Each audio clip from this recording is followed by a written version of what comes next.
고인이 된 가수가 무대에 서고 사별한 애인과 대화하는 시대. 첨단 기술이 탄생시킨 AI 인격이 새로운 논쟁을 일으키고 있습니다. 인공지능을 이용한 신종 범죄는 어떻게 예방할 것인가? 과연 법적 판단은 인간의 고유 영역인가? 법률 상담에 그치지 않고 재판장의 자리까지 넘보는 인공지능의 위력. 당신은 인공지능이 내린 선고를 수용하시겠습니까? 상상이 아닌 현실을 위해 미래가 아닌 지금 당장 풀어야 할 숙제. AI 윤리 실현을 위한 입법 청원. 지금 시작합니다. 대한민국 국민은 누구나 입법을 청원할 수 있습니다. 입법을 청원할 땐 반드시 해결하거나 예방해야 할 문제가 있기 마련이죠. 제안하게 된 사연과 배경은 물론 법안을 둘러싼 다양한 의견까지 소중한 국민의 목소리를 소개하는 TV 국민청원 입법 로그인. 안녕하세요, 조우종입니다. 안녕하세요, 변호사 손정입니다. 변호사님, 혹시 변호사님 마음대로 인공지능을 도입할 수 있다면 가장 먼저 어떤 일을 좀 맡기고 싶으신가요?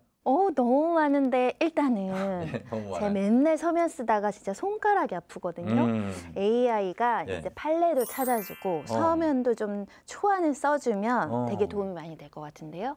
그리고 집에 가서 이 청소하는 로봇은 있잖아요. 빨래 해주는 건 없거든요. 빨래를 색상을 이렇게 분류해서 분류해서 세탁하는 AI 인공지능 세탁기 있었으면 좋겠어요. 빨래를 하는 건 좋은데 개는 로봇이 없어. 그것도 너무 좋죠. 빨래 개주는 로봇. 네. 그리고 이제 목소리를 녹음해가지고 목소리. 아유나 치카치카 해야지. 요거를 일정하게 얘기해주고 만약에 아무런 움직임이 감지되지 않는다. 그러면 아윤이를 강제로 안아서 화장실에 데려다 놓을 수 있는, 저는 그런 걸 원합니다. 입 벌려 치카치카 이것도 해주면 또 좋죠. 그렇죠. 네. 어금니 닦아야지. 뭐 이런 것까지. 좋네요. 네. 예. 아무튼 뭐 진짜 변호사님, 뭐 저도 물론이고 누구나 자기 일을 AI에게 좀 맡겨보는 그런 상상을 해보셨을 텐데, 특히 우리 PD님들 편집실에서 밤새 고생하시는데 이게 그림이 잘 안 붙을 때가 있잖아요. 네. 그럴 때 그런 상상합니다. 머릿속으로 내가 생각만 딱 하면 여기서 요거 자르고 여기서 붙여줘 하면 붙어. 그런 거 좋죠. 근데 그러면 작가님들도 마찬가지죠. 작가님들도. 내가 머리에 떠오르는 대로 대본이 착착 써지는 어떤 AI 장치가 있다. 그럼 얼마나 좋겠어요. 그렇습니다. 자, 그런데 얼마나 이렇게 하면 좋을까라고 농담 반 진담 반으로 상상했던 기술이 실제로 개발되고 있습니다. 정말요? 네. 내가 생각하는 대로 편집하고 대본 쓰는 장치가 있어요?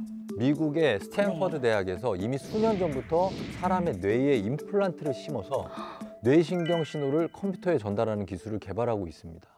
그래서 이 기술이 정교하게 발전하면 전신 마비 진단을 받은 사람이 팔다리를 움직이는 생각만 해도 로봇 팔을 움직이고 또 타이핑을 하거나 자동차 운전도 할 수 있대요. 정말 좋은 기술인데요. 기대하는 분들도 아주 많을 것 같습니다. 네. 그런데 인간의 뇌를 컴퓨터와 연결한다니 뭔가 신기하긴 한데 또 약간은 섬뜩하기도 하거든요. 그러니까 우리 뇌도 혹시 컨트롤 C, 컨트롤 V 이렇게 복사하고 이렇게 옮겨 붙이게 되지 않을까요? 복붙 네. 붙여넣기. 네. 컴퓨터에서 글씨나 그림을 컨트롤 C, 컨트롤 V로 복사해서 붙이는 것처럼 뭐 좀 그렇네. 인간의 뇌도 그렇게 할 수 있으면. 근데 좋지 않을까요? 컴퓨터에도 내 두뇌 하나 넣고 자동차에도 내 거 하나 넣고 청소기에도 넣고. 근데 이 말하다 보니까 좀 약간 좀 소름 끼치긴 하네요. 조금 무서운 게 뇌를 복사한다는 건 내 인격 전체를 복사하는 거잖아요. 그쵸. 그럼 나도 모르는 사이에 또 다른 내가 어딘가에서 존재할 수도 있는 거니까 그렇게 되면 법률적으로도 문제가 좀 있을 것 같아요. 맞아요. 진짜 또 다른 내가 모르는 곳에서 막 움직이고 있다고 생각하면 너무 소름 끼치는데, 이렇게 저희가 지금 이렇게 걱정했던 그리고 상상했던 일들이 이미 AI 기술을 통해서 실현이 되고 있습니다. 물론 그와 관련된 입법 논의도 활발한데요. 저희가 첫 번째 주제를 통해서 좀 더 자세히 알아보겠습니다.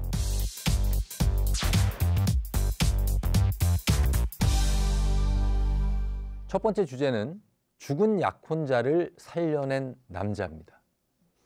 이게 아마 죽은 약혼자가 너무 보고 싶어서 다시 살려낸 거 아닐까요? 왜 영화도 있지 않습니까? 사랑과 영혼에서 그 패트릭 스웨이지가 네. My love, my darling. 사랑과 영혼은 영매사가 등장하잖아요. 그렇죠. 우피 골드버그인데 네. 오늘 우리 주제가 영매사가 아니라 AI인데 인공지능이 죽은 사람 영혼이라도 불러내는 건가요? 영혼이 아니라 네. 인격을 불러냈다고 합니다. 캐나다의 한 남성이 죽은 약혼녀를 컴퓨터 안에서 부활시켰다고 합니다. 지난 2020년 가을, 캐나다에 사는 조슈아 바우보우는 우연히 프로젝트 디셈버라는 챗봇 사이트를 발견합니다. 프로젝트 디셈버는 사용자가 일정한 비용을 지불하면 말투가 다른 여러 챗봇 메뉴를 선택해 대화하거나 자신만의 대화 상대를 직접 디자인할 수도 있는데요. 조슈아는 $5를 지불하고 자기만을 위한 대화 상대를 만들기로 합니다. 8년 전 희귀 간질환으로 23 나이에 사망한 그의 약혼녀 제시카 프레라를 채팅창에 불러내기로 한 것입니다. 조슈아는 프로젝트 디셈버의 메뉴인 커스텀 AI 트레이닝에 접속, 죽은 약혼녀 제시카의 개인정보와 그녀가 살아있을 때 주고받은 문자 메시지, 이메일 등을 자료로 제공합니다. 그 결과 조슈아는 꿈에도 잊지 못하던 사랑하던 연인 제시카와 매일 대화를 나눌 수 있었습니다. 그는 상대가 진짜 제시카가 아니라 인공지능 챗봇인 걸 알았지만 사랑한다거나 보고 싶다는 말에 눈물을 참을 수 없었다고 합니다. 더구나 대화량이 많아질수록 프로젝트 디셈버의 챗봇은 더욱 감쪽같이 제시카처럼 느껴졌습니다. 그렇게 매일 대화를 이어가던 조슈아는 한 달째 되던 날, 당분간 할 일이 있어 오지 못할 것 같다며 조심스레 작별을 구했습니다. 채팅창 속 제시카도 가장 제시카답게 조슈아를 응원하고 축복하며 이별을 받아들였습니다. 누구나 사랑하는 사람과의 사별이 굉장히 큰 스트레스라고 하잖아요. 네. 그런데 이렇게 잠시 채팅으로라도 보고 싶었던 가족과 다시 만날 수 있다면 이용하고 싶어하는 분들이 많아질 것 같습니다. 맞습니다. 실제로 이 조슈아의 이야기가 보도된 이후에 해당 사이트의 접속자가 폭주했다고 하는데요. 그들 대부분이 조슈아가 받았던 치유를 기대하고 있겠지만 적지 않은 전문가들은 이 기술이 불러올 위험성에 대해서 경고하기도 했습니다. 지난해 6월, 국회 국민동의청원 게시판에 인공지능 윤리 및 고인의 AI 구현 법안 제정이라는 긴 제목의 청원이 등록됐습니다. 실제 AI 기술로 고인과 재회하는 서비스가 빠른 속도로 상용화되고 있는데요. 지난 6월, 국내 한 업체가 돌아가신 부모님을 AI 휴먼의 모습으로 다시 만날 수 있는 서비스를 발표했습니다. 하지만 이런 기술 발전에 대해 청원인은 국내엔 아직 고인을 AI로 살려내는 과정과 목적에 관한 규제가 마련되어 있지 않아 악용 가능성이 크다고 우려했는데요. 전문가들에 따르면 청원인의 이러한 우려는 결코 기우가 아니라고 합니다. 국제인공지능윤리협회에서도 그런 디지털 휴먼에 대한 가이드라인을 7월 1일에 이제 발표를 하였는데요. 그 내용을 살펴본다면 저작권이나 초상권 침해를 비롯해서 각종 사생활 침해와 관련된 그런 내용까지 포함을 해서 디지털 휴먼의 가이드라인이 필요하다라는 것을 저희가 얘기를 하고 있고 내용을 제시를 하고 있습니다. 이러한 어떤 각 기관들의 어떤 노력이 동반되어야 디지털 휴먼에 대한 고인을 회복하는, 복원하는 그런 시도에 대해서 여러 긍정적인 방향으로 이러한 시도들이 이루어질 수 있도록 노력을 할 필요가 있다고 생각을 합니다. 실제 인물을 거의 똑같이 구현해내는 AI 휴먼인데요. 네. 잘만 활용하면 여러 가지 유용점이 많을 것 같습니다. 그래요. 혹시 그러면 변호사님도 뭐 지금은 볼 수 없지만 꼭 한번 만나고 싶다 하는 그런 분이 계신 건가요? 그리운 사람들도 좋은데 유명한 분들의 AI 휴먼을 만날 수 있지 않을까요? 예를 들면 투자 좋아하세요? 투자의 기재. 네. 워런 버핏 같은 분은 몇 마디 조언 받으려고 밥 먹는 데만 수십억 든다는 거예요. 맞아요. 어마어마한데 네. 그만큼 그분들 이야기 듣고 싶어하는 사람 많겠죠. 이 노하우, 대화법을 고스란히 닮은 AI 워런 버핏을 제작한다면 보다 많은 사람들이 아무 때나 저렴하게 조언을 들을 수 있지 않을까. 말하자면 AI 기술을 이용한 분신술 같은 거죠. 아, AI 분신술. 상상력이 대단하신데요. 아, 좋을 것 같아요. 그런데 놀라지 마십시오. 워런 버핏 회장은 아니라도 세계 곳곳에서 이미 다양한 AI 분신술 활용되고 있습니다. 스위스의 한 유명 투자은행은 자사의 스타 이코노미스타인 다니엘 칼트의 얼굴과 목소리 등을 이용해 AI 휴먼을 제작했습니다. 은행 고객들이 칼트 씨의 스케줄과 상관없이 투자 조언을 받을 수 있도록 디지털 분신을 만든 것입니다. 예, 모든 과학기술에는 명암이 있다라고 생각을 합니다. 긍정적인 측면도 있고 부정적인 측면도 있는데요. 이 인공지능 기술을 활용한 디지털 휴먼의 경우에도 마찬가지라고 생각을 합니다. 다양한 산업 분야에서 다양한 여러 삶의 분야에서 긍정적인 방면으로 사용될 수 있는 가능성이 분명히 있고요. 그러한 부분들을 우리가 잘 활용을 한다면 앞으로 더 좋은 그런 세상을 살아가는 더 좋은 인간의 삶이 더 향상되는 방향으로 나아갈 수 있다라고 생각을 합니다. 대표적으로는 이제 현재 산업 분야에서는 광고 분야에서 디지털 휴먼이 이제 활용이 되고 있고 인공지능 아나운서가 이미 활약을 하고 있는 것으로 알고 있습니다.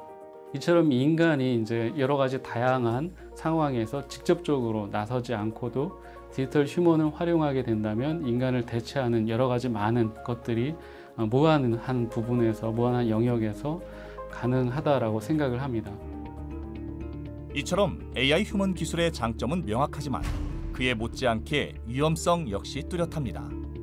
2019년 영국의 한 에너지 기업은 사장의 목소리를 똑같이 흉내낸 AI 보이스피싱에 속아 약 3억 원에 가까운 피해를 받고, 미국에서는 사람의 외모를 합성하는 AI 기술, 즉 딥페이크로 만든 가상의 사업가들이 수천만 원의 투자금을 모아 문제가 되기도 했습니다. 우리 프로그램에서도 얼마 전에 그 신종 사기를 다룬 적이 있잖아요. 네, 맞아요. 그래서 기술이 발전하면 꼭 범죄 수법도 더 정교하게 발전을 한다는 얘기를 했었는데 아니나 다를까 AI 보이스피싱이라니, 정말 이 앞으로도 AI를 이용하고 응용한 신종 범죄들이 계속 나올 텐데 아직 AI 관련법이 없는 모양이죠. 네, 아까 소개해 주신 국회 청원글도 그런 점을 지적하면서 조속한 관련법 제정을 촉구했습니다. 우리나라는 지난 2019년 12월 인공지능 국가 전략을 선정했습니다. 이후 AI 윤리 기준과 실현 전략 등을 차근차근 마련했는데요. 물론 국회에도 AI 관련 법안이 여러 건 발의되어 있습니다. 법안 이름들은 다양한데 인공지능을 다루고자 하는 기본법안, 과학기술기본법, 인공지능 육성법 등 다양한 법률들이 있습니다. 딥페이크로 인해서 피해를 보았을 때 이에 대한 삭제를 요청할 수 있고 정부가 이런 삭제를 지원할 수 있도록 하는 법률안도 발의되어 있습니다. 그리고 딥페이크를 이용한 새로운 그런 범죄들이 많아짐에 따라서 이런 범죄들을 처벌하고자 하는 내용이 그런 공직선거법, 그다음에 성폭력특별법 등의 이런 개별 법률에 발의되어 있는 상황입니다. 하지만 AI의 윤리 기준을 마련하는 것만큼이나 AI 관련법을 제정하는 일도 쉽지만은 않은데요. 바로 신산업이 등장할 때마다 늘 논의되는 규제와 육성의 균형을 잡는 문제 때문입니다. 특히 딥페이크 음란물처럼 AI를 이용한 범죄가 워낙 심각한 만큼 엄격한 규제가 필요하다는 데는 이견이 거의 없지만 그 방법에 대해서는 아직 논쟁이 뜨겁습니다. 어느 기술이든지 양면성이 있는 것 같아요. 장점도 있지만 이점도 있지만 또 역기능이나 부작용도 있는 것 같습니다. AI도 마찬가지로 역기능과 또 부작용이 존재하는데 문제는 이게 다 나타나지 않고 특정한 사건에서 조금씩 이제 보여지고 있습니다. AI 같은 새로운 기술이 나타나서 그거에 따라서 부작용을 가지고 바로 법으로 제정하는 것보다는 그거에 관한 다양한 시각들을 들어보고 그다음에 사회 구성원들이 대부분 다 합의할 수 있는 이제 지점, 그게 일종의 이제 법 정서의 공감대 형성이 되는 부분인데요. 그런 부분을 도출한 다음에 그 다음에 법을 제정하는 게 훨씬 효과적이고 부작용이 덜하다라는 생각을 합니다.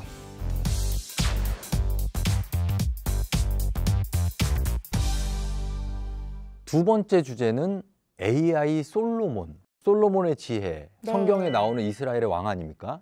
다윗 왕의 아들이고 아주 지혜로우신 분으로 유명한 그 임금님. 네, 그렇죠. 아이의 친모를 찾는 그 재판. 그 솔로몬이라는 이름이 그야말로 정의를 분별하는 지혜의 대명사가 됐죠. 그렇죠. 그래서 이분이 유명한 분인 건 알지만 AI 휴먼으로 복원할 수 있을 그럴 정도입니까? 복원을 하려고 해도 이게 디지털 유산이 없을 것 같은데요. 솔로몬 왕을 보고 싶다기보다 솔로몬 왕의 지혜로운 판결을 확인하고 싶다는 뜻 아닐까요? 사실 이와 맥락이 비슷한 입법 여론이 참 많습니다. 2020년 12월 한국 리서치의 조사에 따르면 자신이 재판을 받을 경우 인간 판사가 아닌 AI 판사를 선택하겠다는 응답이 무려 48%로 집계됐습니다. 그렇다면 과연 AI 판사 도입이 현실적으로 가능할까요? 일단 외국의 사례는 꽤 많습니다. 에스토니아는 2019년부터 소액 사건을 AI 판사에게 맡기고 있으며 중국 베이징 인터넷 법원도 소송의 전 과정을 도와주는 AI 판사 서비스를 도입한 것으로 알려졌습니다. 미국의 클리블랜드와 애리조나, 켄터키, 그리고 알래스카주에서는 AI 보조 판사가 인간 판사에게 구속 여부 등을 제한하고 있으며 유럽 사법재판위원회는 이미 2018년에 인공지능 사법제도 헌장을 발표하기도 했습니다. 기존의 판결문, 그다음 기존의 법령, 그러면은 과거적 시점에서 판단할 수밖에 없습니다. 어떤 사례도 보면은 조정과 하해를 시켜야 될 부분도 있을 겁니다. 감정을 누그러뜨려야 될 부분도 있습니다. 원고들이 갖고 있는, 피고들이 갖고 있는 피고인의 억울한 점을 꼼꼼히 살필 필요가 있습니다. 자, 그거 인공지능이 할 수 있을까요? 이거는 건전한 통찰력을 가진 합리적인 사람 판사만이 할 수 있는 겁니다. 인공지능이 판사가 판사 행위를 할 때, 재판을 할 때 도움을 줄 수가 있을 겁니다. 다만 판사를 대체하는 거, 이건 바람직하지도 않고 해서도 안 된다고 생각을 합니다. 자, AI 판사. 절대 불가능할 거라고 생각하기도 했는데 의외로 폭넓게 실현이 되고 있고, 글쎄요, 정말 이 AI 판사가 인간 판사의 판결에 대해서 사람들이 감정적으로 승복하지 못하는 부분이 있는 거잖아요. 그래서 AI를 도입하겠다는 건데, AI가 만약에 그 감정적인 걸 건드려 줄 수 있다는 상상을 하면 좀 헷갈리거든요. 과연 가능할까요? 사실 AI 판사를 가장 빠르게 적극적으로 도입한 게 이제 에스토니아인데 네. 그 영역이 소액 재판으로 한정되어 있어요. 소액 민사 재판은 절차나 유형이 거의 이제 정해진 편이고 증거 분류나 검색도 자동화하기 어렵지 않습니다. 예. 그러니까 이렇게 단순하지만 건수가 많은 유형은 AI에게 맡기고 판사들은 보다 크고 중요한 사건에 집중하기 위한 제도인 거죠. 그래요, 맞습니다. 그런데 이게 약간 딜레마인 게 AI 판사 도입을 요구하는 사람들은 주로 큰 사건, 중요한 사건, 뭐 성범죄 사건이나 음주운전 사건의 판결 등에 대해서 AI가 사심 없는 판단을 내려달라는 주장이 많잖아요.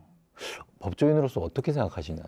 일단 편견과 선입견은 없을 수 있을 것 같고요. 정확하고 이제 공정한 룰에 따라서 판결이 나올 가능성은 있는데 네. 또 인간이 바라볼 수 있는 인간에 대한 역사, 그 사람에 대한 평가, 구체적 다양성을 어떻게 녹일 것인가, 이게 숙제가 되지 않을까 합니다.